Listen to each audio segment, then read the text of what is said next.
Assalamualaikum warahmatullahi wabarakatuh.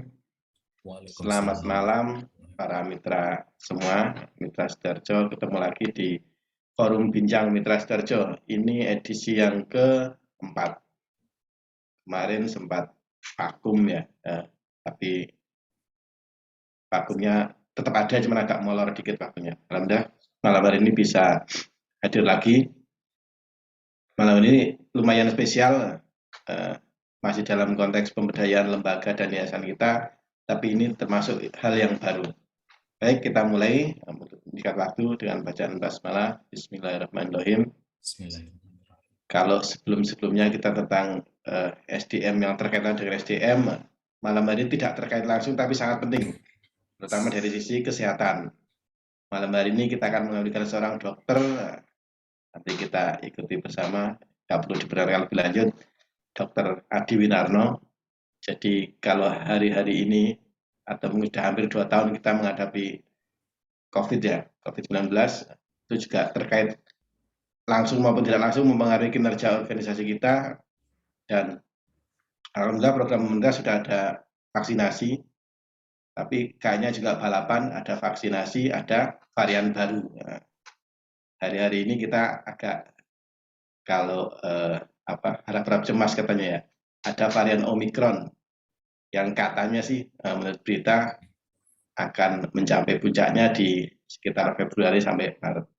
Nah, topik bahasan kita malam ini adalah tentang vaksin di era COVID. Kira-kira masih efektif atau enggak ya? Kira-kira kalau kita ikut yang sekarang bagaimana? Atau malah mungkin sekarang sudah ada yang ikut booster. Baik, untuk menyingkat waktu, kita ikuti selengkapnya paparan dari Dr. Adi. Nanti juga beliau akan memperkenalkan dirinya sendiri ya, seberapa terkenalnya. Kayaknya nih biodatanya saya juga belum di-share ini. Monggo, Dr. Adi, dipersilakan. Ya. Panggung ini sepenuhnya milik dokter. Monggo. Terima kasih Mas Aris atas waktu yang diberikan. Bismillahirrahmanirrahim. Assalamualaikum warahmatullahi wabarakatuh. Waalaikumsalam. Alhamdulillahirabbil alamin. Asyhadu an la ilaha illallah wa asyhadu anna Muhammadar Rasulullah. Allahumma shalli ala sayyidina Muhammad wa ala alihi washabihi ajmain. Bapak-bapak, Ibu sekalian yang dirahmati Allah Subhanahu wa taala, seperti yang tadi sudah diawali oleh Mas Aris, memang betul dalam 2 tahun ini ya, semenjak kita dinyatakan masuk dalam pandemi ya, COVID-19, maka dunia kesehatan dan diikuti dengan yang lain menjadi sebuah fenomena yang sangat terkenal begitu ya. Jadi artisnya ini di dunia kesehatan ya. Dan setelah kita masuk pandemi dengan berbagai hingar-bingarnya, kemudian kita ingat bahwa setahun setelah pandemi, tidak sampai setahun, karena pandemi itu kita masuki di bulan Maret ya, 2020, kemudian di Januari 2021 kita sudah menemukan artis baru yaitu vaksin ya. Dan sebagaimana kita ketahui juga perjalanan vaksin ini diaplikasikan atau diimplementasikan ke awalnya ke tenaga kesehatan, kemudian ke kelompok-kelompok masyarakat yang dipilih, dan sampai akhirnya sampai dengan sekarang kita sudah masuk ke booster. Nah, ini yang membawa pemikiran kepada kita bersama bahwa pandemi sampai sekarang belum ada yang bisa memastikan kapan berakhir, ya. Karena varian-varian bisa jadi akan terus muncul ya. Kita berpacu, kita berlomba ya, antara program vaksin untuk melindungi tubuh kita dari paparan virus ini hingga nanti keinginan kita tercapai, yaitu kesehatan herd immunity atau kesehatan kelompok masyarakat ya. Tetapi di sisi lain virus-virus baru dengan berbagai varian pun ternyata juga terdeteksi. Nah, ini apakah vaksin yang kita laksanakan ini masih cukup optimal ya, sementara kekebalan tubuh itu juga bisa muncul bukan hanya dengan memasukkan vaksin, tetapi juga bisa muncul secara alamiah. Nah, berhubung dengan hal itu, maka perkenankan saya untuk sharing-sharing sedikit gitu malam ini. Mungkin nanti bisa menjadi review, karena vaksin ini insya Allah kita juga sudah sangat mengenal, dan sekaligus nanti mungkin kalaupun akan ada beberapa tambahan dari ilmu-ilmu terkait dengan infeksi virus, khususnya COVID-19 dan vaksinnya. Perkenalkan, nama saya Adi Winarno, domisili di Tarik, Sidoarjo. Sehari-harinya saya sebagai seorang staf medis di sebuah rumah sakit BUMN, kebetulan di Pare, Kediri.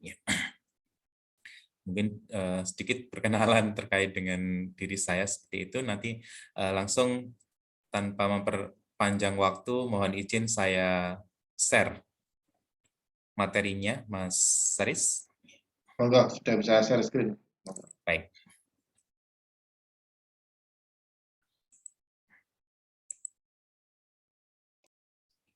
Ya.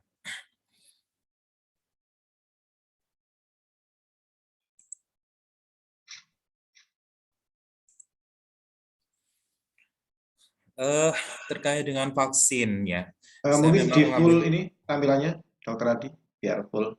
Yang gambar kanan itu, pojok kanan bawah, gambar layar, biar tampilannya bisa full screen. ini sudah saya full. Oh, Belum sudah. muncul fullnya. Kalau di layar saya ini sudah full. Oh, Belum, sudah. dah. Sampun. Kalau di sini belum, mungkin masih OTW. Slideshow, slideshow, terus sudah lah ya, udah full ya. Di tampilan saya sudah full ini. Oh, oke, nggak apa-apa. Monggo, dilanjut aja. Sebentar. Ya, saya mengambil judul vaksin ketika kita masuk atau masih di dalam era pandemi COVID-19. Ya. Beberapa yang mungkin akan saya sampaikan di sini, saya mengklasifikasikan dari beberapa definisi, kemudian mungkin kita mencoba untuk mempelajari sekilas sejarah vaksin itu sebenarnya bagaimana, kemudian proses rantai vaksin, mulai dari vaksin itu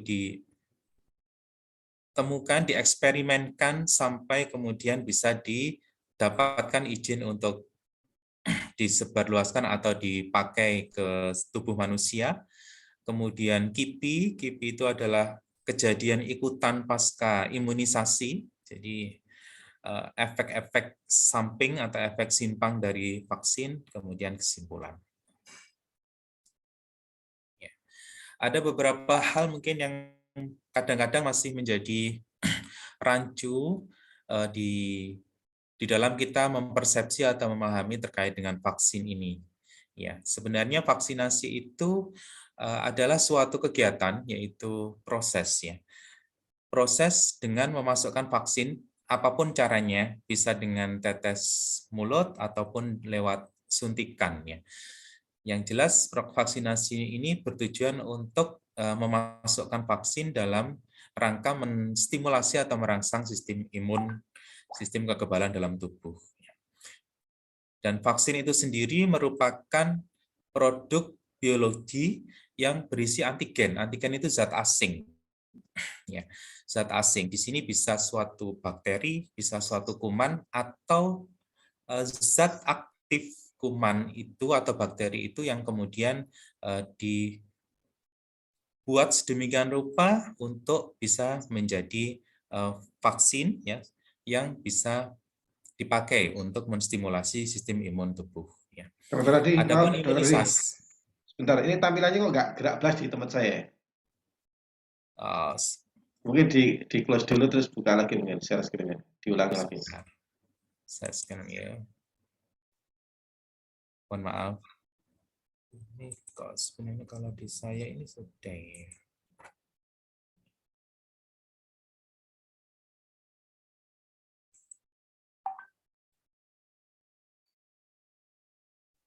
Ini saya slideshow masih belum juga. Belum itu di tempat saya ini, dan tidak gerak itu.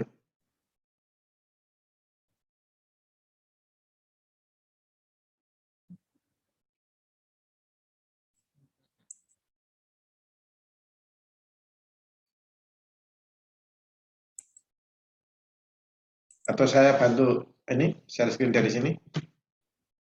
Nah, sudah. Bagus ini, sudah full screen sekarang.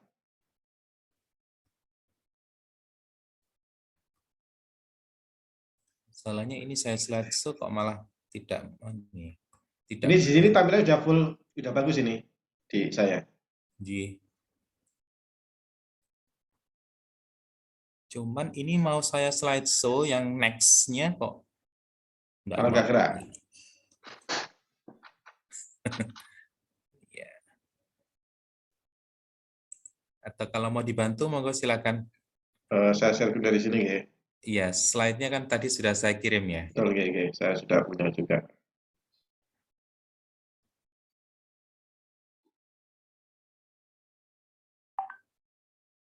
Sampun saya panah bawah tadi hari ini juga nggak mau gerak. Ahwan, ini jadi merepotkan hostnya ini.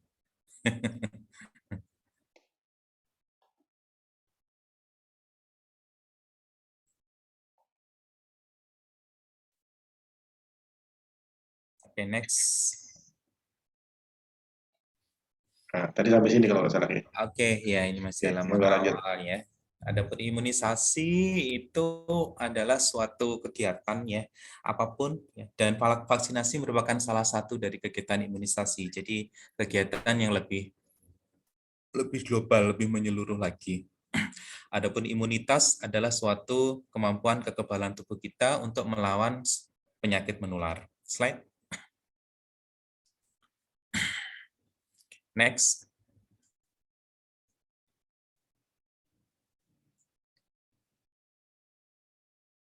Ya, kita langsung membahas terkait dengan sistem imun atau sistem kekebalan tubuh. Sistem imun ini sebenarnya di dalam tubuh kita itu cukup kompleks ya, bahkan bisa dikatakan sangat kompleks. Tetapi mungkin saya akan menyampaikan tidak terlalu kompleks, nanti tambah bingung. Intinya, sistem imun ini semua ada di dalam tubuh kita. Dalam tubuh kita yang normal, senantiasa memiliki sistem imun atau sistem kekebalan tubuh. Dan dia bertanggung jawab untuk melawan penyakit. Sebenarnya tugas utamanya itu. Ya. Dengan cara apa? Dengan cara mengidentifikasi, mengenal ya, benda asing apapun yang dimasukkan atau masuk sendiri ke dalam tubuh kita.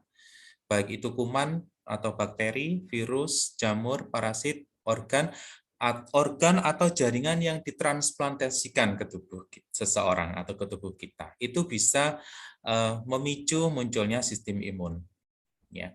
Bahkan ada beberapa orang yang sistem imunnya itu bisa sangat berlebihan reaksinya, ya, sehingga sampai menimbulkan penyakit akibat dari imun itu sendiri. Ya. Mungkin kita mengenal istilah penyakit yang namanya lupus, ya, SLE atau systemic lupus erythematosus. Itu adalah suatu autoimun, jadi suatu proses penyakit yang disebabkan oleh dari dalam tubuh kita karena adanya reaksi yang berlebihan dari imun. Ya, yang paling ringan mungkin alergi. Alergi terhadap sesuatu itu sebenarnya adalah sistem imun yang terlalu berlebihan. Ya, sebenarnya secara wajar itu dengan melakukan tugas utamanya, maka sistem imun ini akan menghasilkan pertahanan tubuh untuk melawan benda asing yang masuk tadi. Dan pertahanan ini dikenal sebagai respon imun. Ya. Tugasnya apa? Tugasnya setelah mengenal, dia harus menghancurkan, ya, menghancurkan atau mengusir benda-benda asing yang masuk ke dalam tubuh manusia ini termasuk patogen-patogen itu sesuatu yang menimbulkan penyakit. Slide berikutnya.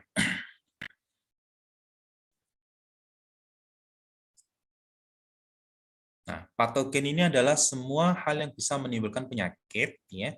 Benda asing tadi yang menimbulkan penyakit, baik itu organisme berupa bakteri, virus, ya, ataupun produk biologisnya, ya, seperti toksin, ya. Toksin itu racun yang keluar dari tubuh bakteri atau virus, ya, yang kemudian racun itulah yang bisa menimbulkan masalah yang serius, ya, yang bisa menimbulkan penyakit.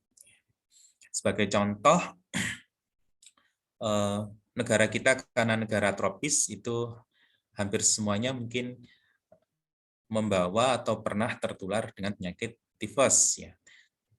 Tifus itu disebabkan oleh bakteri atau kuman, ya, atau toksin dari kuman atau bakteri itu, ya, yang kemudian menyerang saluran pencernaan di tubuh kita. Slide berikutnya. Ini adalah ilustrasi, ya, gambaran dari kuman, ya, di mana kuman atau bakteri itu pengertiannya adalah mikroorganisme, jadi organisme atau makhluk yang mikroskopis, ya, yang tidak kasat mata, tidak bisa dilihat dengan mata, jadi harus dilihat dengan alat, ya. Dan dia memiliki inti sel yang mampu untuk membelah sendiri dengan cepat, baik itu di luar tubuh manusia maupun di dalam tubuh manusia. Ini berbeda mungkin dengan virus. Slide berikutnya. Nah, kalau virus seperti ini. Jadi kalau untuk virus, dia bisa berkembang biak, ya, memperbanyak diri, membelah diri itu kalau dia sudah masuk ke dalam tubuh sel atau jaringan hidup dari tubuh inang. Itu perbedaannya antara virus dengan kuman, ya. Jadi setelah dia menginvasi, ya, masuk ke dalam tubuh, ke dalam badan kita, barulah dia akan menimbulkan proses, ya, menyerang, menjajah gitu ya badan kita, kemudian dia memperbanyak diri. Itu virus. Kalau di luar, dia seolah-olah seperti lumpuh, tidak bisa memperbanyak diri kalau di udara bebas. Lanjut. Nah, ini masih bagaimana sistem imun kita itu bekerja. Ya.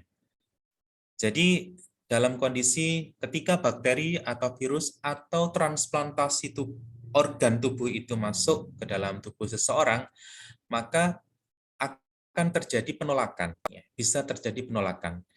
Karena secara alami itu dianggap bukan sebagai bagian dari jaringan tubuh mereka, dan itu harus diusir. Inilah yang disebut sebagai sistem imun atau sistem kekebalan. Ya. Kita memiliki memory cells yang bekerja secara cepat, ya.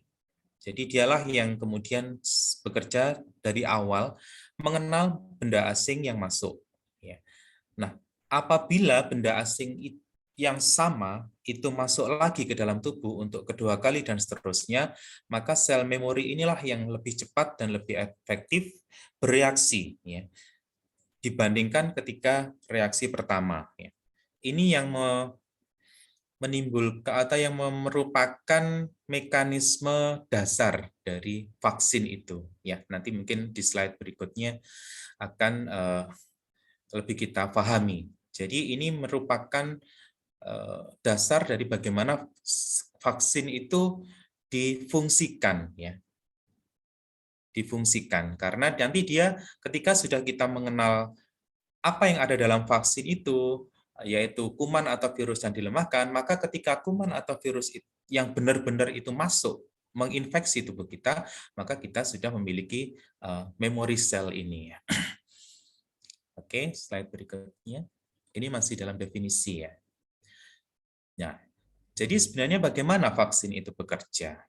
Jadi vaksin itu bekerja merangsang sistem imunitas untuk membuat zat atau sel kekebalan tubuh yang dinamakan antibodi. untuk melawan antigen zat asing tadi, ya, terutama dari patogen yang menimbulkan penyakit yang spesifik. Apapun vaksin, semua jenis vaksin itu tujuan utamanya sama, yaitu merangsang sistem kekebalan dalam tubuh untuk melawan antigen. Sehingga apabila antigen yang betul-betul antigen itu masuk menginfeksi ke dalam tubuh, maka reaksi imunitas yang lebih kuat itu bisa muncul. Jadi disinilah sebenarnya tubuh yang akan divaksin itu harus siap, harus sehat. Manakala tubuh itu sedang sakit, vaksin tidak boleh dimasukkan. Entah itu ditunda atau malah dibatalkan. Karena badan yang bisa menerima vaksin, tubuh yang bisa menerima vaksin adalah tubuh yang sehat. Sebagaimana kita tahu, dia adalah kuman atau virus, ya walaupun sudah dilemahkan dengan teknologi tertentu. Oke, lanjut. Ya, jadi dia mengandung bakteri, virus, atau komponennya, ya, yang sudah dikendalikan dengan kemajuan teknologi ini. Ya, sama, sudah saya sampaikan tadi. Oke, lanjut. Jadi secara prinsip kita sebenarnya mendapatkan kekebalan tubuh itu dari dua cara. Yang pertama secara alami, jika kita memang terinfeksi, tertular oleh virus atau kuman itu, maka tubuh kita kalau lebih kuat dari virus atau kuman yang menginfeksi akan muncul antibodi. Ya, antibodi. Makanya kalau kita ingat kemarin vaksin COVID itu tidak boleh langsung diberikan kepada seseorang yang sudah positif atau terkonfirm. Harus ditunggu, ya, ditunggu paling tidak 2-3 bulan baru boleh vaksin. Itu pun juga dicek dulu, sebenarnya secara ideal dicek dulu kadar antibodinya. Itu secara alamiah. Dan itu bukan hanya dalam kasus COVID, ya.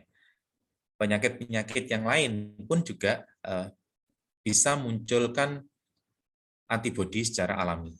Yang kedua, secara buatan, ya vaksinasi itu. Ya. Dan vaksinasi itu sebenarnya tidak bertahan lama. Artinya kita tidak ada jaminan, tidak boleh sebuah perusahaan vaksin itu menjamin bahwa vaksinnya itu bisa mencegah atau menangkal dari tertularnya virus atau kuman ke dalam tubuh seseorang itu seumur hidup. Jadi ada jangka waktunya. Ya. Makanya dinamakan vaksin booster, yaitu vaksin ulangan, karena dalam jangka waktu tertentu, vaksin yang dimasukkan sekian waktu yang lalu itu sudah habis, sudah mulai menipis, atau bahkan mungkin sudah tidak ada sama sekali di dalam tubuh seseorang. Harus dilakukan ulangan untuk memunculkan kembali antibodi itu. Itulah yang dinamakan booster. Oke, lanjut. Nah, ini ilustrasinya. Jadi kekebalan tubuh kita itu bisa berasal dari kekebalan tubuh secara alami karena kita terinfeksi atau secara tervaksin, ya, yang buatan. Dan vaksin ini diyakini sampai sekarang memang sebenarnya tidak sampai menimbulkan penyakit. Adapun reaksi-reaksi yang terjadi setelah vaksin itu masih dalam dunia kesehatan itu diyakini itu jauh lebih kecil dibandingkan kalau terjadinya risiko akibat tubuh kita terinfeksi. Oke.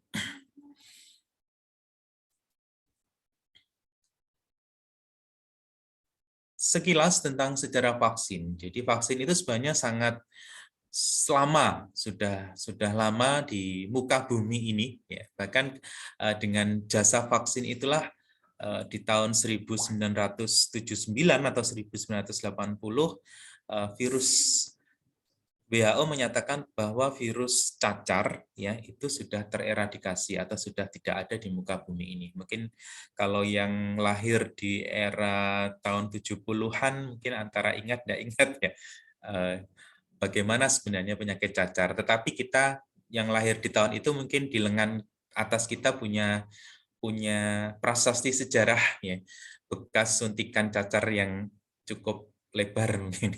Tapi kalau yang lahir setelah di era 80 mungkin sudah tidak ada lagi. Jadi vaksin ini secara sejarah sebenarnya sudah jauh pernah terpikirkan oleh masyarakat pada saat itu di Yunani sebelum Masehi, yang 490 sebelum Masehi.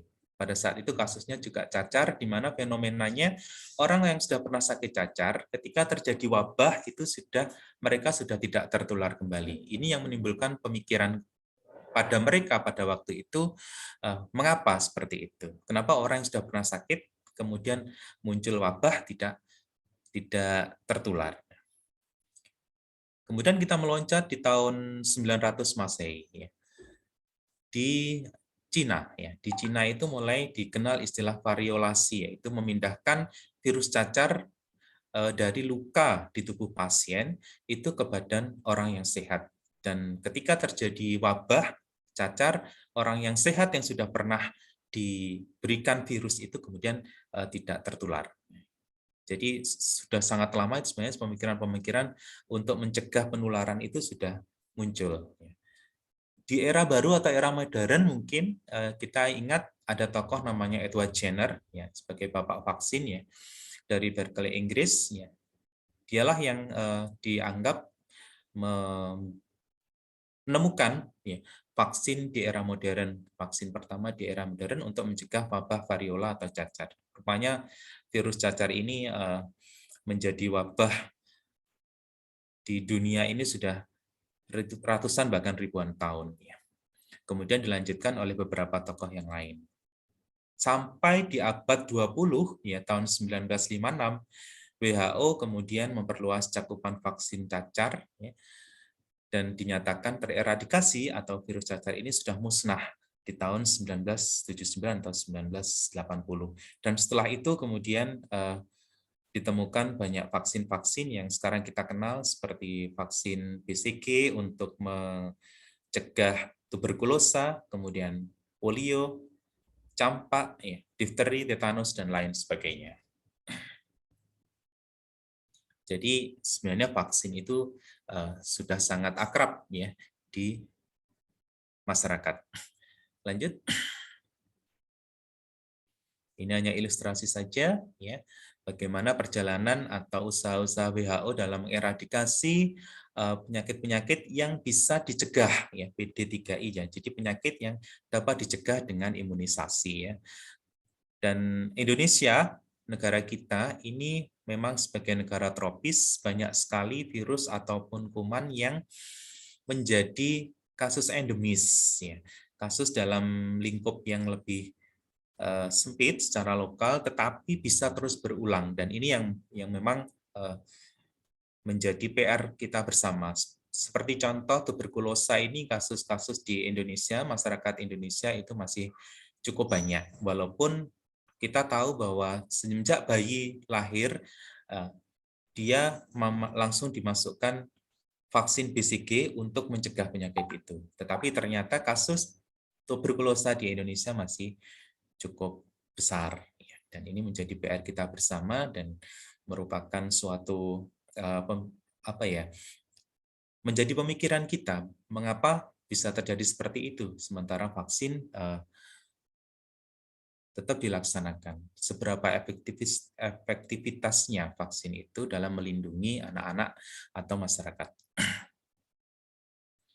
Lanjut. Nah, sampailah kita di era pandemi. 2020 sampai detik ini 2022. Entah nanti apakah 2022 nanti itu masih akan terus berlanjut. Harapan kita bersama semoga tidak. Insya Allah.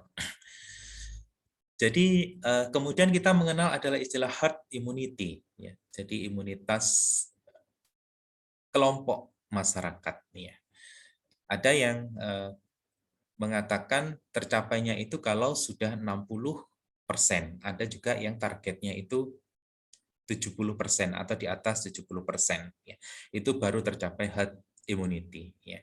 Ini hanya sebagai ilustrasi bagaimana sebuah kelompok masyarakat ya, itu manakala ada yang sakit, ya, yang berwarna merah itu, kemudian muncul transmisi lokal. Manakala vaksin belum dilakukan, ya, kemudian terjadi transmisi lokal, ya, akan secara cepat, secara sporadis akan bisa menimbulkan penderita-penderita baru yang jumlahnya sangat banyak. Ya, kita lihat awalnya dari biru yang dominan, hanya 2 saja yang sakit, tapi dalam waktu dengan cepatnya justru yang dominan menjadi yang sakit. Ya. Demikian juga kalau yang tengah ini adalah ketika vaksin itu masih diberikan kepada orang yang dalam jumlah yang minimal, begitu ilustrasinya ya. Jadi belum mencapai target. Ya. Jadi masih banyak yang merah-merah hasilnya, artinya masih cukup banyak yang tertular ya. Dan tidak bisa kita pungkiri fenomena yang terjadi itu pun juga sudah kita alami, di mana ada ketika awal-awal vaksin kemarin ya, di pertengahan tahun mungkin ya, atau bahkan sebelum pertengahan tahun 2021 itu, yang sudah vaksin pun ketika mau divaksin lagi atau ketika mereka muncul gejala sudah divaksin, itu ternyata mereka masih positif. Ya mungkin penyebabnya karena memang belum tercapai herd immunity. Dan cita-cita dari program vaksin ini adalah di gambar yang paling bawah, di mana ketika sudah terjadi herd immunity, ya, maka yang tertular atau yang menjadi penderita itu sangat minimal. Ya. Inilah yang dimaksud dengan herd immunity. Dan herd immunity ini sebenarnya memang mulia. Kenapa? Karena kita tahu bahwa di komunitas masyarakat itu ada beberapa golongan yang memang tidak memungkinkan untuk divaksin. Ya. Sehingga kalau misalnya mereka kena wabah, ya, pasti mereka akan lebih mudah tertular. Logikanya seperti itu. Karena mereka memiliki semisal komorbid, ya, komorbid yang tidak memungkinkan untuk divaksin. Nah, dengan herd immunity itulah mereka bisa terlindungi. Karena orang-orang yang layak untuk divaksin itu secara tidak langsung akan bisa melindungi mereka. Ya. Karena yang tervaksin menjadi orang-orang yang diharapkan bisa sehat dan tidak menderita penyakit itu dan bisa melindungi dari kelompok yang tidak memungkinkan untuk divaksin. Itulah prinsip dari herd immunity. Lanjut. Ya. Dan jenis-jenis vaksin, seperti yang tadi saya katakan, memang ada yang jenis vaksin bermacam-macam vaksin, ya, sesuai dengan peruntukannya, sesuai dengan jenisnya. Ya.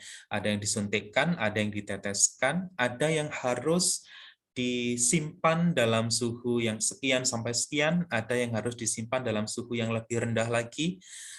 Tapi prinsipnya sebenarnya vaksin ini masa atau usianya, usia aktifnya itu tidak lama. Kecuali kalau penyimpanannya itu sangat tepat ya. Jadi kita lihat ada vaksin yang harus disimpan dalam freezer minus 20, ada yang harus disimpan dalam freezer minus 70. Tapi ada juga yang bisa disimpan dalam freezer suhu 2 sampai 8 derajat Celcius. Jadi itu akan mempengaruhi efektivitasnya. Tetapi secara umum sebenarnya vaksin itu tidak lama masa expired-nya. Lanjut. Dan setiap produsen vaksin itu prinsipnya dia akan berupaya agar produknya, vaksinnya itu pertama efektif untuk mencegah dan melindungi masyarakat, sebisa mungkin memberikan perlindungan jangka panjang, walaupun semuanya pasti ada masanya, sehingga diperlukan booster. Kemudian kekebalannya optimal, walaupun dengan dosis yang minimal. Ini yang mungkin sekarang lagi digalakkan ya, terkait dengan vaksin untuk anak sekolah. Kemudian tanpa efek samping atau tanpa efek simpang atau KIPI tadi, kalaupun ada yang minimal. Kemudian stabil dalam suhu penyimpanan yang ekstrim dalam waktu yang lama, bisa diproduksi secara massal dan murah. Untuk saat ini mungkin kita masih disupport ya oleh pemerintah ya, karena kalau disuruh membayar mungkin dengan kondisi ekonomi masyarakat seperti ini akan memberatkan masyarakat. Ini secara prinsip seperti itu. Slide. Adapun efektivitas atau efikasi vaksin, bagaimana vaksin itu efektif untuk memberikan manfaat ya, itu tergantung dari fisik ya, fisik dari seseorang itu sendiri ya. Tapi secara prinsip tujuan atau efektivitas vaksin ini adalah agar bagaimana seseorang itu setelah divaksin itu fisiknya menjadi lebih kuat ya. Dan dengan fisik yang kuat itulah nanti diharapkan juga akan secara sosial ekonomi akan lebih sejahtera ya. Adapun ilustrasi gambar ini adalah perbandingan antara efikasi vaksin ya, dengan risiko yang ditimbulkan oleh vaksin. Ya. Ini yang mungkin masih menjadi pertimbangan pada beberapa dari kelompok masyarakat, bahkan mungkin saudara-saudara kita sendiri ya, karena begitu masifnya pemberitaan, begitu masifnya yang kita lihat baik di sosial media maupun dimanapun, yang mudah sekali kita akses, efek-efek samping yang itu kemudian membuat kita menjadi ragu. Dan hal itu sebenarnya cukup wajar, harus kita hormati, karena sebenarnya untuk hal ini kembali kepada keyakinan kita masing-masing. Ya. Tetapi kalau kita melihat secara jernih ya dari dunia kesehatan bahwa memang vaksin ini tujuan utamanya sebenarnya sangat mulia, yaitu untuk meningkatkan kesehatan kita ya, walaupun tidak kita pungkiri bahwa vaksin itu sendiri juga bisa menimbulkan efek samping ya. Oke, lanjut.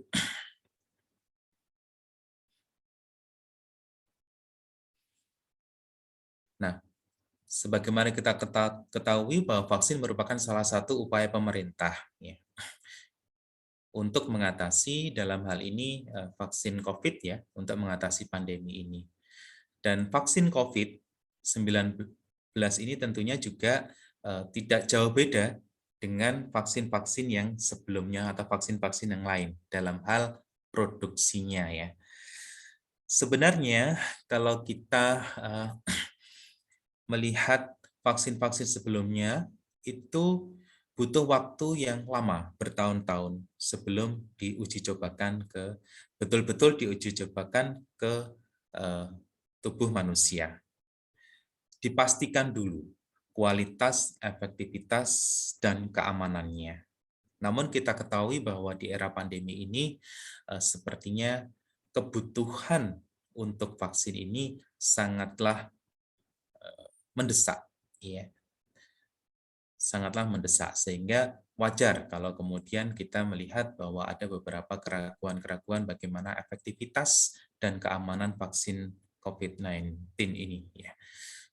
Tetapi secara prinsip insya Allah vaksin dari COVID-19 ini sudah melalui proses-proses produksi yang standar, ya, standar seperti vaksin-vaksin yang lain. Ya. Contohnya adalah seperti ini. Monggo slide berikutnya. Proses-prosesnya adalah setiap vaksin itu akan melalui proses uji klinis. Ya. Ada beberapa tahap, ada 5 tahap insya Allah kalau tidak salah. Yang pertama adalah studi praklinis. Jadi vaksin itu sebelum disuntikkan ke tubuh manusia harus melalui tahap praklinis. Apa tahap praklinis? Yaitu diuji cobakan dulu ke hewan coba, ya, jadi ke binatang. Karena risikonya adalah kalaupun kemudian ada muncul risiko negatif, maka yang menjadi korban adalah binatang. Dan selama riset tersebut, para peneliti akan mengkaji apakah vaksin ini layak. Itu adalah tahap awal. Kemudian setelah studi praklinis itu dianggap berhasil, vaksin ini bisa, ada harapan untuk diimplementasikan, maka masih masuk uji klinis. Ya, uji klinis. Kalau tadi praklinis, ini adalah uji klinis. Fase 1. Fase 1 ini mulai ke tubuh manusia, ya, volunteer, sukarelawan, yang benar-benar dinyatakan sehat, layak untuk mendapatkan vaksin di fase 1 ini. Ya. Kemudian dipantau. Nah, dipantau ini juga butuh waktu. Ya. Ketika pemantauan itu dinyatakan aman dan efektif, masih masuk ke fase 2. Slide berikutnya. Fase 2 ini sukarelawannya lebih beragam. Kalau tadi dipastikan dalam jumlah yang sangat terbatas, sukarelawannya itu harus benar-benar sehat, ini beragam. Beragam dari sisi umur, beragam dari sisi jenis kelamin. Ya. Kemudian dipantau lagi. Ya. Itu fase 2. Dan ketika fase 2 ini sudah lolos, ya, dinyatakan layak juga, maka masuklah ke fase 3. Kondisinya lebih bervariasi lagi. Mungkin bisa diuji cobakan kepada orang-orang yang sebenarnya berisiko tinggi untuk divaksin. Dan pemantauan ini sebenarnya bisa cukup memakan waktu yang lama. Kalau terjadi suatu efek samping, ya, maka yang kemudian dicurigai akibat dari vaksin itu bisa saja nanti akan diulang dari fase-fase sebelumnya. Ini yang membutuhkan waktu yang lama. Bisa sampai bertahun-tahun. Nah, kalau kemudian mungkin sebelumnya masuk ke slide berikutnya. Nah, ketika ini memang sudah benar-benar dinyatakan layak, ya, barulah kemudian vaksin ini diedarkan, ya, dan mendapatkan izin edar dari BPOM.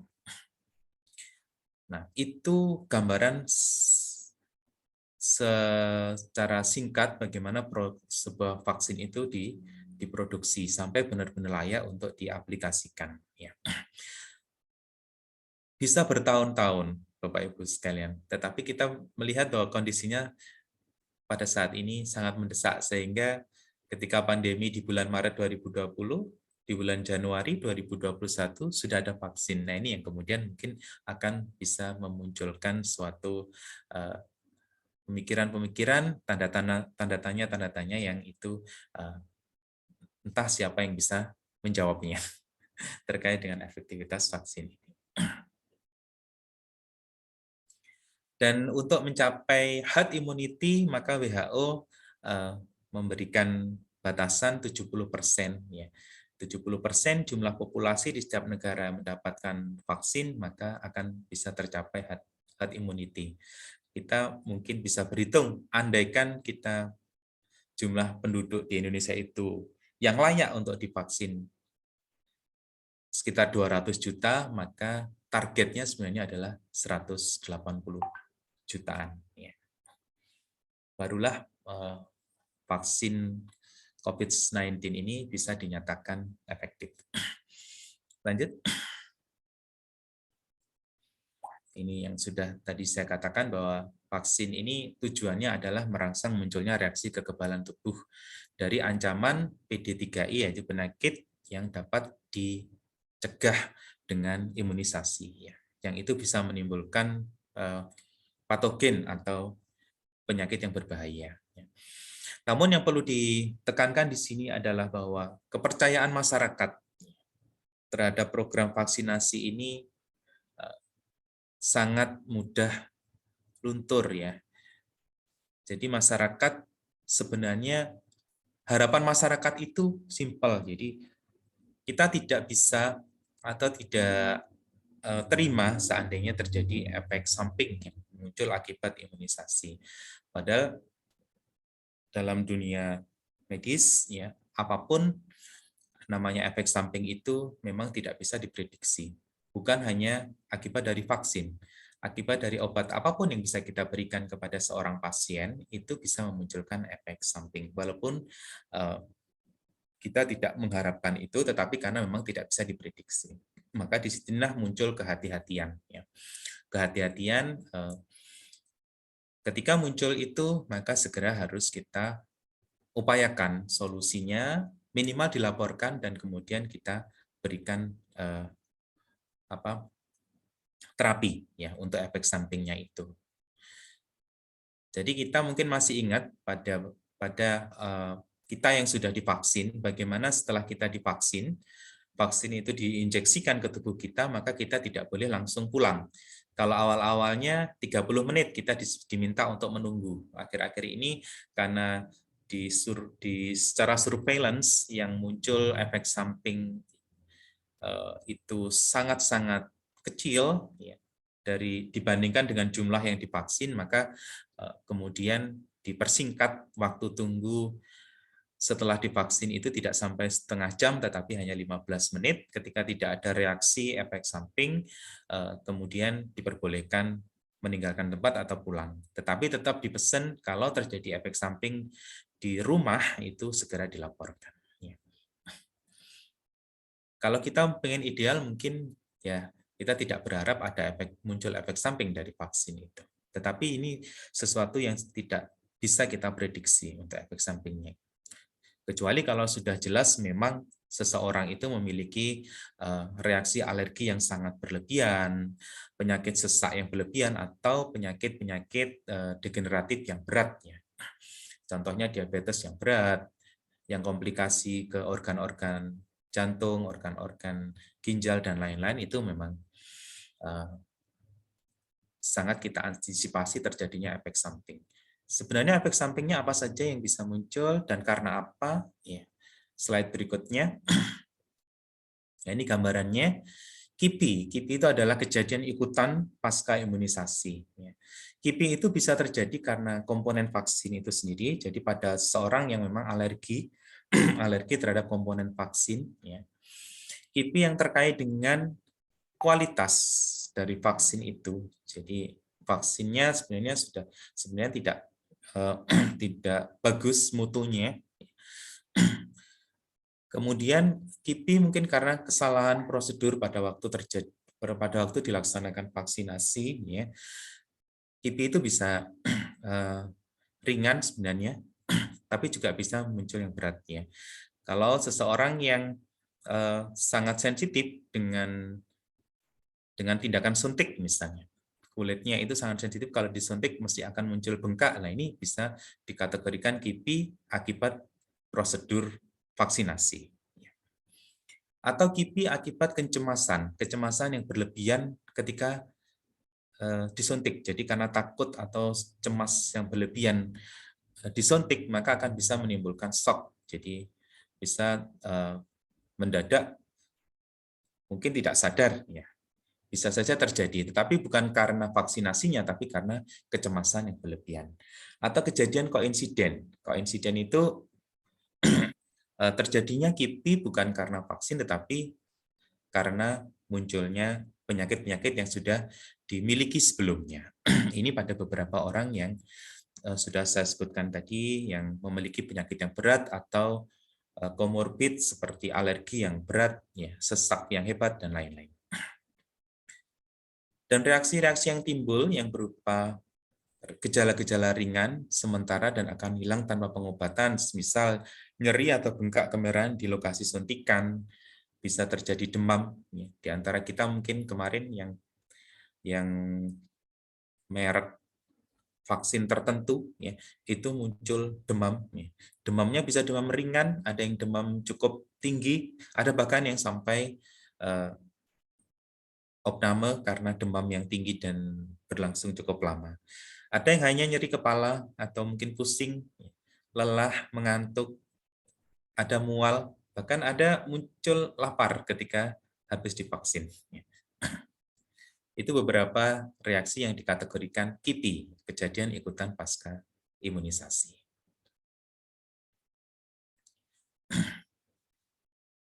Slide. Nah, kita masuk di era saat ini. Ya. Saya mendapatkan data 3 hari yang lalu, jadi lusa kemarin, bahwa sekarang betul apa yang tadi dikatakan sejak awal bahwa kita sudah mengenal varian baru, ya, varian Omikron. Dan di provinsi kita di Jawa Timur ini sudah ada yang terdata itu ada 26 kasus sampai dengan 24 Januari. Dan itu tersebar di 7 kabupaten atau kota. Bisa saja dalam 3 hari ini sampai hari ini mungkin ada lebih banyak lagi kasusnya. Mungkin seperti itu, walaupun kita tidak mengharapkan. Ya. Tetapi dengan transmisi lokal yang merupakan penularan yang cepat, ya. Kalau kita mungkin curiga Omikron dibawa oleh pelaku perjalanan luar negeri atau PPLN. Tetapi bisa saja ketika itu sudah muncul tertular ke lingkungan-lingkungan yang terkecil atau bahkan lingkungan yang lebih besar lagi, semisal keluarga, kantor, sekolah, dan lain-lain, itu akan muncul transmisi lokal dan itu bisa mempercepat terjadinya penularan. Dan ternyata fenomenanya penderita-penderita Omikron yang terdeteksi Omikron positif, ya, itu sudah divaksin dalam dosis yang lengkap. 73,1%. Hanya saja, alhamdulillah, untungnya mereka itu 50%-nya itu hanya bergejala yang ringan, atau bahkan mereka tidak sadar ternyata mereka positif. Ya. Biasanya ini adalah pelaku perjalanan, ya, ketika mereka harus melakukan PCR sebelum melakukan perjalanan, terdeteksi positif. Dan ketika itu ditindaklanjuti dengan pemeriksaan genom WGS, ya, itu ternyata terdeteksi Omikron. Mereka tanpa gejala. Semoga saja memang Omikron ini tanpa gejala atau gejalanya ringan, ya. Jangan kita tidak berharap gejalanya berat seperti kasus jenis Delta beberapa bulan yang lalu. Mungkin ini slide terakhir, kesimpulan. Jadi yang pertama, bahwa tujuan yang ingin dicapai dengan pemberian vaksin COVID-19 adalah menurunnya angka kesakitan dan angka kematian akibat virus COVID-19 ini. Vaksinasi COVID-19 bertujuan untuk mendorong terbentuknya herd immunity, kekebalan kelompok. Vaksin tidak sama dengan obat. Vaksin berbeda dengan obat. Vaksin bukanlah obat yang diperuntukkan menyembuhkan penyakit. Tetapi vaksin diyakini mampu mencegah munculnya gejala penyakit dan bisa memutus rantai penularannya. Sehingga vaksin ini memang harus atau diperuntukkan orang yang sehat, bukan orang yang sudah sakit. Kalau orang yang sakit harus diobati dulu. Barulah kemudian ditunggu sampai kondisinya benar-benar layak untuk divaksin. Slide.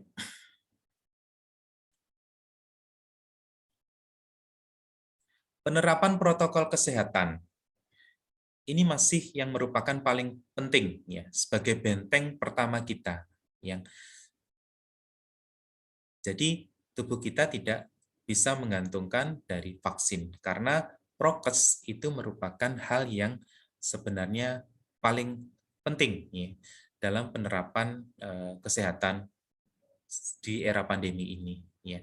Bagaimana kita senantiasa memakai masker, bagaimana kita bisa menjaga jarak di kerumunan, bagaimana kita senantiasa melakukan cuci tangan dengan betul, dengan benar, ya, dengan di waktu yang betul, itu merupakan benteng paling pertama kita, di mana kita bisa mencegah agar virus atau kuman itu tidak sampai masuk ke dalam tubuh kita. Adapun vaksin adalah benteng kita berikutnya di dalam tubuh. Ya. Sementara prokes adalah benteng kita di luar tubuh. Ya.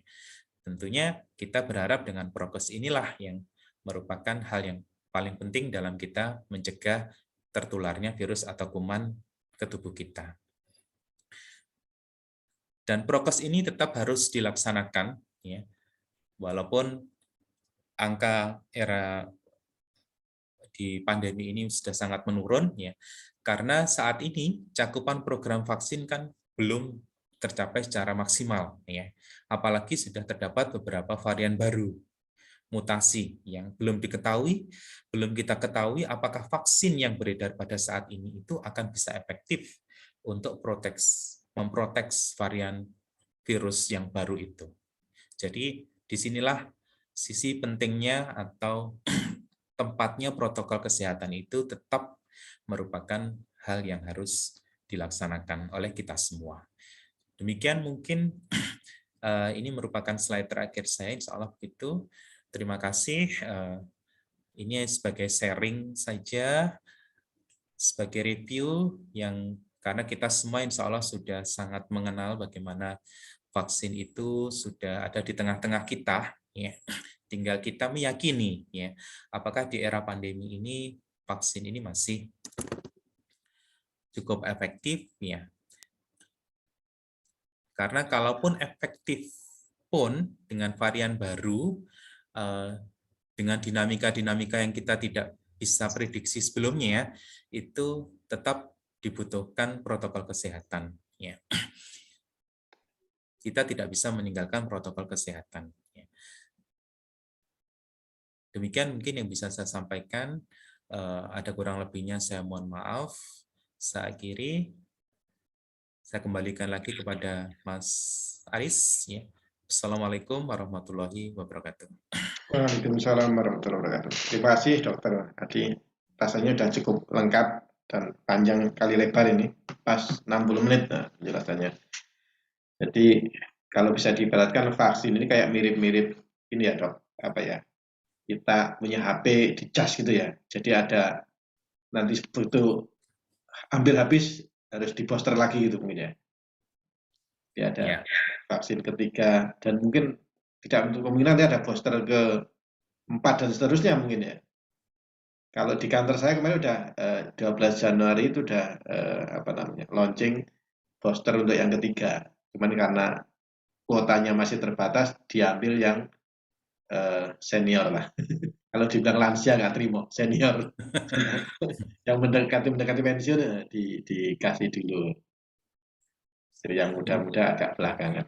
Nah, ini yang mungkin bagi kita pun juga layak kalau kita bertanya-tanya dan kita booster kok cepet banget gitu. Karena kalau vaksin yang lain atau imunisasi yang lain, semisal hepatitis B itu kan ada imunisasinya juga, ya, hepatitis B itu kan boosternya itu bisa setelah 3 tahun itu booster. Nah, apakah kita nanti akan terus menjadi akan mengalami booster dalam waktu hitungan bulan? Apalagi terus kemudian muncul varian baru. Apakah booster itu juga efektif? Nah, ini yang mungkin sebenarnya kalau ada yang mempertanyakan itu juga tidak salah, gitu. Apakah setiap nanti varian baru akan muncul vaksin baru juga? Nah, ini nanti sekian bulan dideteksi muncul varian baru, ada vaksin baru lagi. Tapi tetap itu merupakan salah satu dari upaya. Kalau Jadi, ya upaya, oke, memang upaya itu ya. Salah satu upaya, ya upaya. Tapi jangan melupakan prokes. Karena fenomena juga sekarang cukup banyak yang mulai kita abai ya. dengan prokes-prokes itu mungkin masker, oke lah masker kita mungkin lepas ketika kita di ruangan sendiri ya, atau di ruangan tapi tidak ada kontak bicara misalnya, oke enggak apa-apa. Ketika kita sholat ya mungkin pilihan, monggo mau ada yang mau pakai masker atau tidak. Tapi ketika selesai sholat, kalau saya sarankan segera dipakai maskernya. Kalau pas sholat, karena kita kan mungkin tidak tidak bicara begitu ya. Jadi tidak bisa berpotensi untuk droplet untuk menularkan virus. Tapi kalau pas selesai sholat mungkin sebaiknya kita pakai kembali masker kita. Betul, Pak. Dan ini tampilan saya dan juga tampilan dokter kan memang tidak pakai masker ya. Dan berarti kita tidak mendukung kampanye masker. Kalau saya kebetulan saya sendiri. Saya di ruangan sendiri nih. Di ruangan sendiri. Saya di ruang kerja saya sendiri. Di kamar sendiri. Rasanya sudah cukup jelas, tapi mungkin ada Bapak Ibu yang ingin menyampaikan atau memperjelas sesuatu, dipersilakan. Kalau ada, monggo. Ini forum yang sangat istimewa. Kalau ada yang menyampaikan, dipersilakan. Ada raise hand, Pak Hari. Mau bertanya ini? Atau kepencet? Pak Mulyo.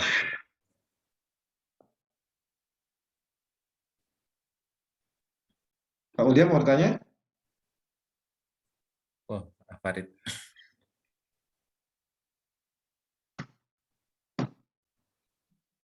Oh, sebentar.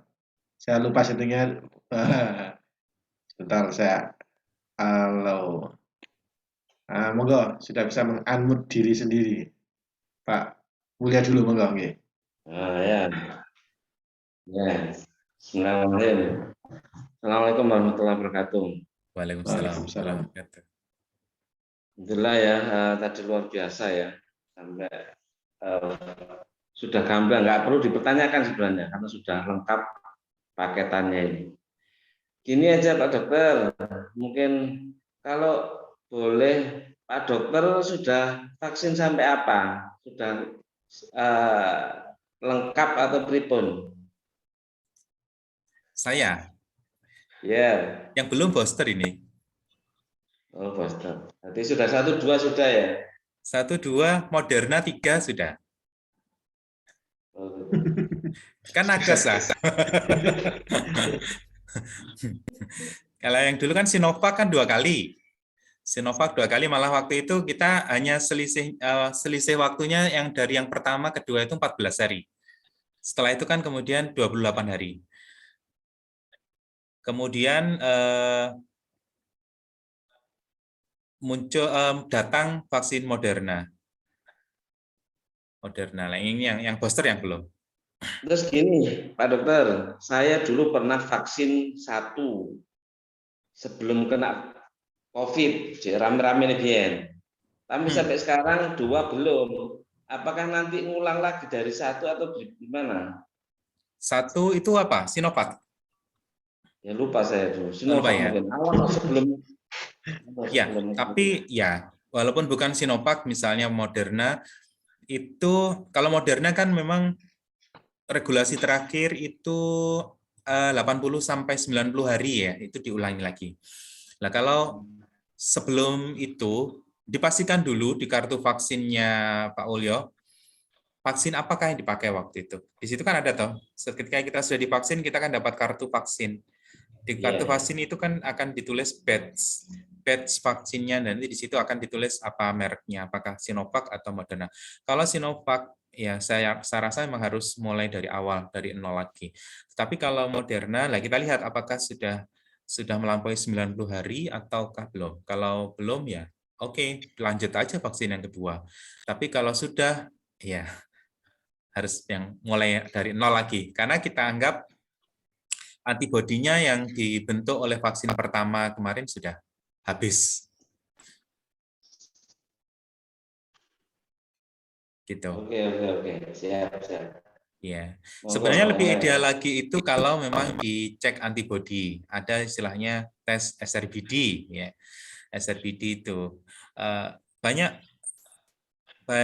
fakta kemarin kami yang disuntik Sinovac sampai 2 kali itu tidak muncul antibodinya, munculnya itu jauh.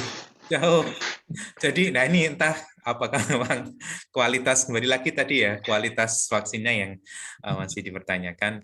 Tapi begitu Moderna dengan segala kipinya, jadi ketika habis disuntik Moderna itu terasa banget bedanya dibandingkan disuntik Sinovac. Disuntik Sinovac enggak terasa apa-apa ya, tapi ketika disuntik Moderna itu sempat 3 hari kalau nggak salah lengan ini sulit untuk digerakkan.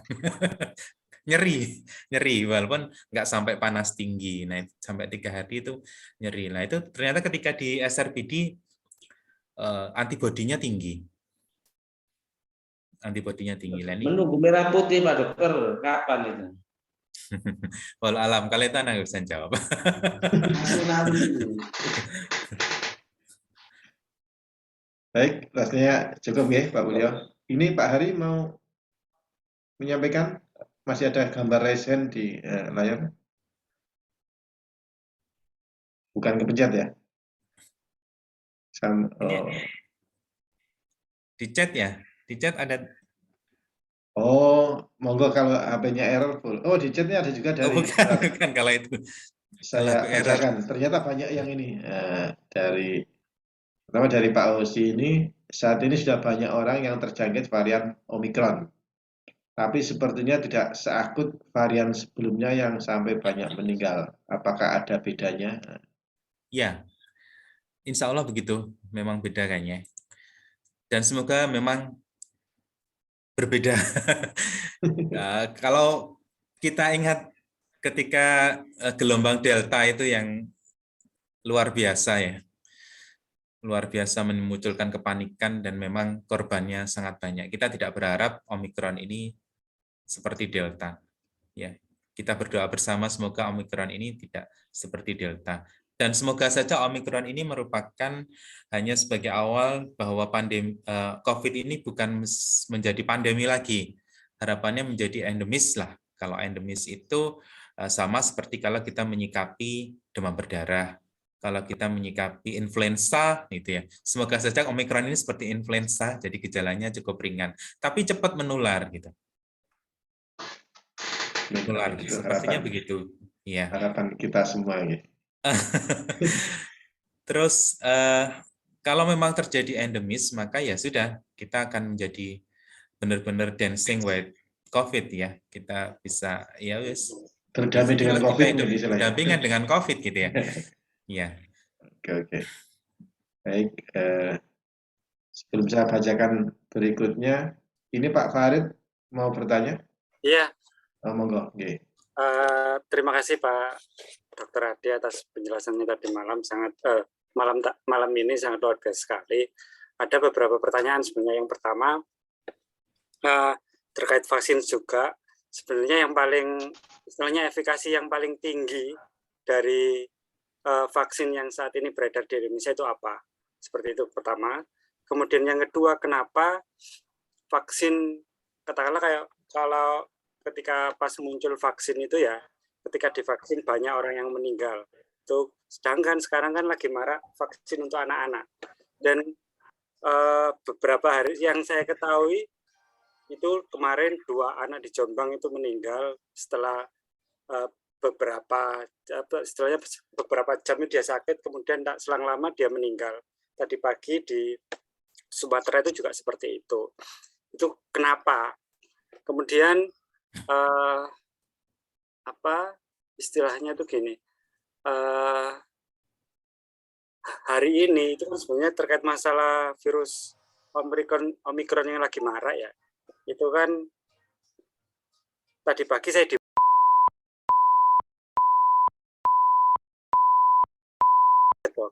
jadi keluarganya dari dia, anaknya, istrinya sampai ibunya dia itu lagi sakit. Alhamdulillah yang sudah baikan, tapi yang ibunya ini yang usia 60 ada riwayat darah tingginya juga masih belum sembuh. Jadi kemarin itu pas dites dengan antigen negatif, tapi ketika pas PCR itu positif, Dok.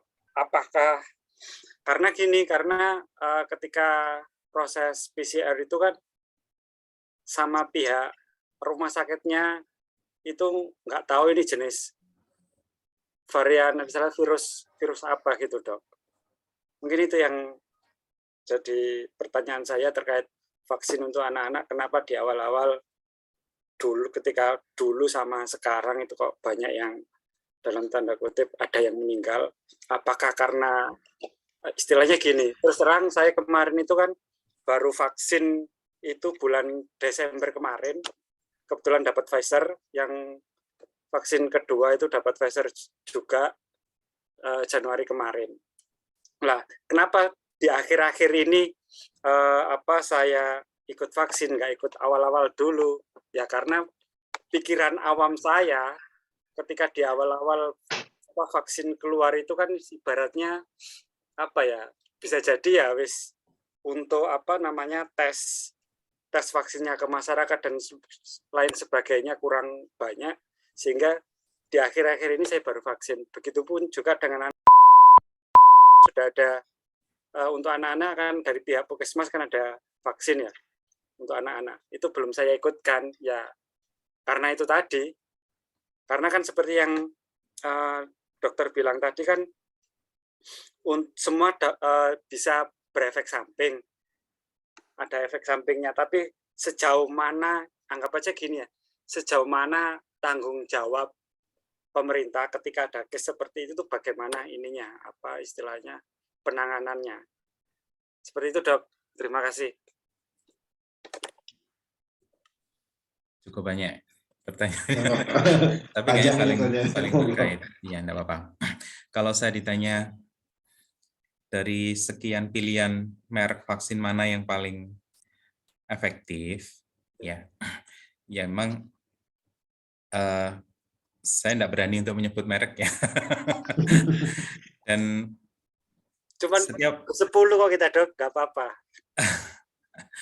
Bukan, artinya memang saya enggak kapasitas, bukan kapasitas saya untuk menyatakan bahwa merek A ini lebih baik daripada merek B. Cuman dari jenis vaksin, komponen yang ada di dalamnya, kandungannya itu memang ada yang menyesuaikan. Jadi kayak Sinovac itu kan memang hanya virusnya yang dilemahkan ya, sehingga muncul antibodinya itu lebih cepat, tapi juga lebih cepat habis gitu. Makanya waktu antara vaksin pertama dengan kedua itu pendek, ya. Karena antibodinya akan segera cepat habis. Di situ efektivitasnya dikatakan mungkin lebih rendah begitu dibandingkan dengan yang Moderna ataupun Pfizer, di mana kalau Moderna atau Pfizer itu teknologinya lebih canggih lagi, di mana dia mengambil RNA-nya dari vaksin itu, jadi yang lebih dalam lagi, untuk dibuat dengan teknologi mereka sehingga menjadi vaksin. Dan penyimpanannya pun juga berbeda. Kalau Moderna, Pfizer itu bisa disimpan lama itu kalau di freezer -70. Dan itu kalau untuk Sinovac enggak harus seperti itu. Kalau Moderna atau Pfizer itu disimpan di freezer 2 sampai 8 derajat Celcius seperti Sinovac, maka dia akan cepat mati vaksinnya itu. Kalau mati ya sudah nggak efektif lagi. Disitulah positif negatifnya. Tapi begitu divaksin nanti akan bisa merangsang antibodi yang lebih besar. Nah, ketika merangsang antibodi yang lebih besar itulah kemudian muncul seolah-olah reaksi yang nggak enak semua badan. Nggak tahu, Farid kemarin waktu divaksin Pfizer apa yang dirasakan? Lengan. Kalau saya Moderna itu kalau secara efek sampingnya itu di lengan itu nyeri kurang lebih sekitar 3 harian. Ya, Ya mungkin hampir sama ya dengan Iya. Moderna. Tapi ternyata nyeri yang kita alami pasca vaksin itu adalah nyeri ketika memang antibodi itu dirangsang dibentuk oleh vaksin itu. Ya. Beda dengan ya itu mungkin bisa oke lah bisa dikatakan kejadian ikutan atau kejadian ikutan pasca imunisasi. Tapi apakah itu merupakan efek samping? Nah, karena efek samping ternyata dari penelitian yang terbanyak efek samping itu sebenarnya ringan. Nah, kalau kemudian sampai terjadi meninggal, ya, berat sampai meninggal, nah ini yang harus pelaporannya panjang. Ya. Bahkan pemerintah kan juga sudah membuat komite-komite ya, mulai dari daerah sampai pusat sampai WHO. Kalau ada efek samping yang berat akibat vaksin ini laporannya sangat panjang. Nah, di dalam proses laporan itulah kemudian dipastikan apakah memang meninggalnya si pasien setelah vaksin ini memang dikarenakan vaksin atau bukan. Nah, ada mungkin yang fenomena yang saya tangkap saat ini karena ya kompleks ya, artinya begini. Ada benang merahnya di situ. Petugas petugas ya, ini dalam tanda petik itu dikejar target. Ya, setiap daerah itu senantiasa data itu dilaporkan ke atasnya. Jadi kalau kabupaten dilaporkan ke provinsi. Provinsi akan memeranking berapa sih daerah-daerah di kabupaten atau di kota ini yang bisa tercakup berapa gitu. Sampai tanggal sekian itu sudah tercapai berapa persen yang divaksin. Nah, itulah yang kemudian mereka seolah-olah nguber-nguber masyarakat untuk divaksinnya. Nah, masyarakat juga begitu. Masyarakat kita itu mungkin karena ada anjuran, ada instruksi, ada paksaan ya. Apalagi sekarang kan paksaan tanda petik ya. Kalau enggak divaksin nanti nggak bisa ke mall, nggak bisa ngurus surat ini, nggak bisa ngurus surat itu, nggak bisa kemana-mana. Nah itu kemudian mereka akhirnya divaksin. Padahal mereka mungkin sadar atau tidak sadar mereka itu punya komorbid. Nah, seseorang yang punya komorbid sebelum divaksin itu harusnya konsultasi dulu ke dokter ahlinya. Ya, kalau rumah sakit biasanya ditugaskan PIC-nya adalah dokter spesialis penyakit dalam, dokter paru dan dokter paru untuk memastikan apakah si A ini layak untuk divaksin. Nah, tapi karena kita kebutuhan atau bahkan mungkin ketakutan kalau nggak divaksin, akhirnya kita divaksin. Padahal dalam tubuh kita itu berisiko. Kalau divaksin itu akan muncul resiko. Nah, resiko yang tidak kita sadari inilah yang kemudian benar-benar muncul setelah divaksin. Nah, akhirnya ya seperti itu yang terjadi. Nah, itu pemikiran saya seperti itu. Jadi sebenarnya baiknya ketika kita menyadari kita punya komorbid, misalnya jantung, misalnya kita punya sakit jantung atau punya sakit diabetes yang sering tinggi kadar gulanya, itu sebelum divaksin kita harus konsultasi dulu. Nah, konsultasinya itu nanti akan dirupakan bukti bahwa sudah konsultasi, sudah layak, itu biasanya dokter akan memberikan surat rekomendasi. Oh, si A ini tidak boleh divaksin karena ini. Oh, si A boleh divaksin karena ini. Itu. Kalau menurut saya begitu. Oke. Terus apa lagi tadi ya? Jadi harus dipastikan dulu meninggalnya itu kita mungkin oke lah kita membaca berita, mendengar berita, tapi tolong mungkin tidak kita telan mentah-mentah ya. Mungkin kita harus harus lebih bijak lagi. Terus apa lagi tadi ya? Selain jenis vaksin mana yang bagus, kemudian itu tadi fenomena yang tadi, terus apa lagi ya tadi Pak Farid? Ya terkait masalah Omikron itu loh, Dok. Itu kan teman kita itu kan, yes, memang efeknya nggak terlalu besar sih, cuman kan gini, istilahnya gitu, antara varian Omikron sama Delta, ketika tes PCR kemarin hari Selasa itu, memang ini Dok, pihak rumah sakit itu istilahnya tidak memberitahu apakah ini varian apa gitu ke pasien. Ya, Omikron baru. Jadi tidak semua atau bahkan mungkin se-Jawa Timur ya, bisa dikatakan begitu. Itu yang baru bisa memastikan adanya Omikron atau bukan, itu hanya lab ITD, ya, ilmu tropik disease di UNER. Jadi laboratorium PCR itu hanya bisa mendeteksi positif COVID gitu ya.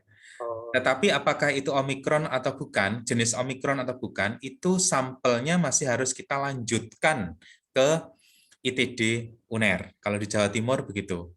Itu ada prosedurnya sampai sekarang.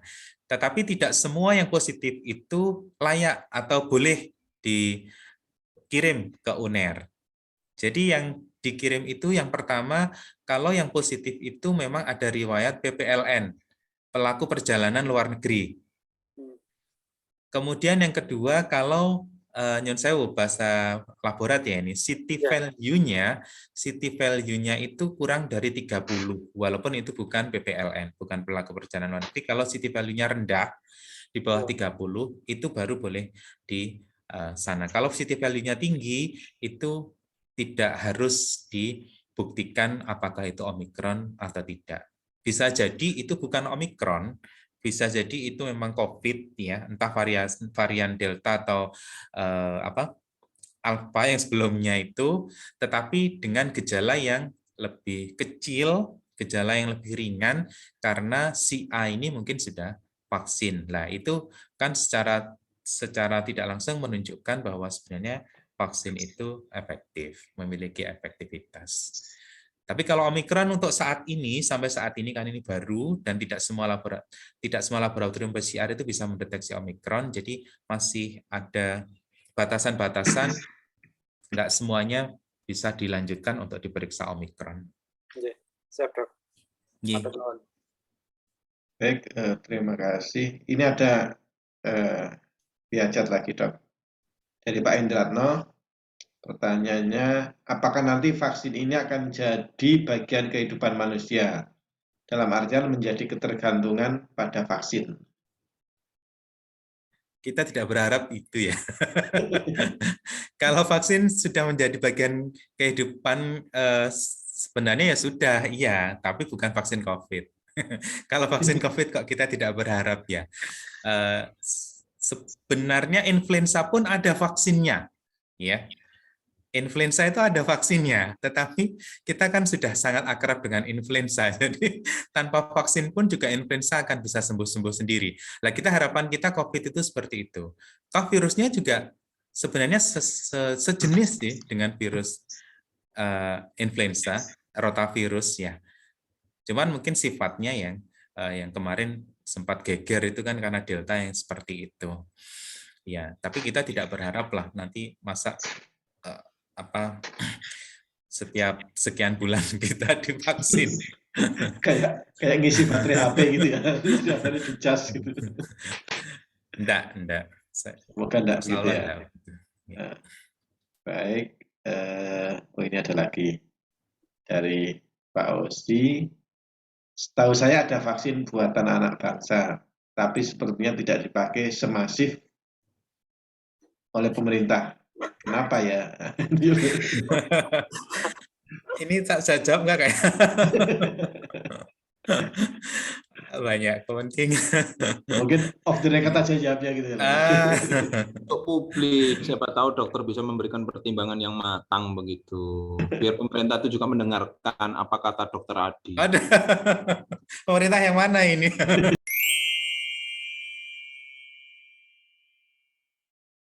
Off the record.